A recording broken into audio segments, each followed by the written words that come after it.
pendidikan yang sesungguhnya.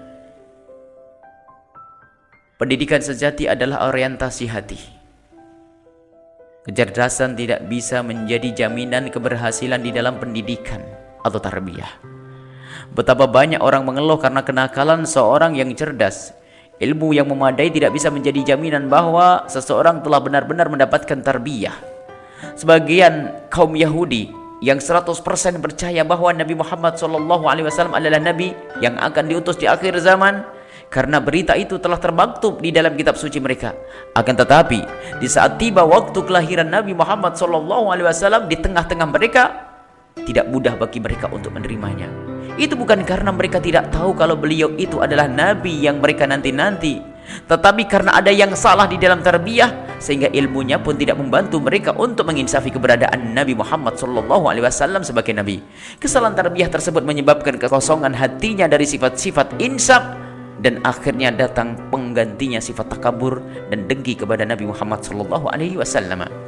Medan tarbiyah adalah di dalam hati, dan karena tempatnya adalah hati, sulit sekali untuk dideteksi penyakit-penyakitnya. Yang terlahir dari tindak tanduk ini hanya pancaran dari apa yang ada di dalam hati. Tidak mudah bagi orang yang melihat pancaran itu untuk membedakan apakah itu pancaran yang sesungguhnya atau palsu.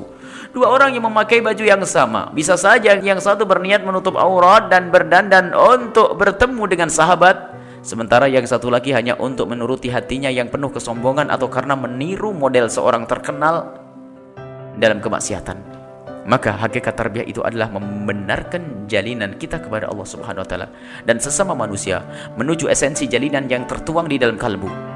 Pergeseran nilai secara perlahan sering terjadi di dalam hati kita tanpa kita rasa, namun tiba-tiba hati kita telah berubah dan subur dengan penyakit-penyakitnya.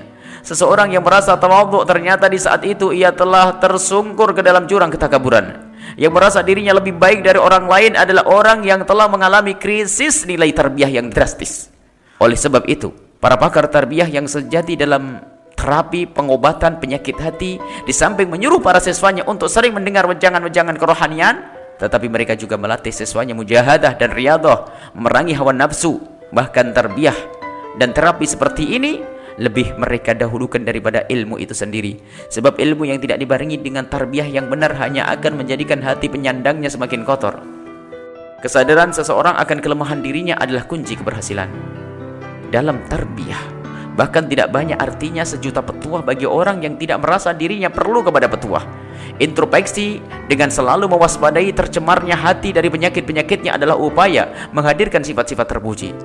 Orang yang menginginkan tarbiyah akan selalu membuka hatinya untuk menerima apa saja yang menjadikan dirinya baik. Ia akan selalu melihat kebutuhan dirinya kepada resep-resep untuk menghilangkan penyakit-penyakit hati. Kesadaran yang ada dalam dirinya akan kebutuhannya terhadap resep itu adalah kunci keberhasilan. Ia tidak sibuk mencocok-cocokkan resep itu untuk orang lain, menjadikan dirinya objek utama.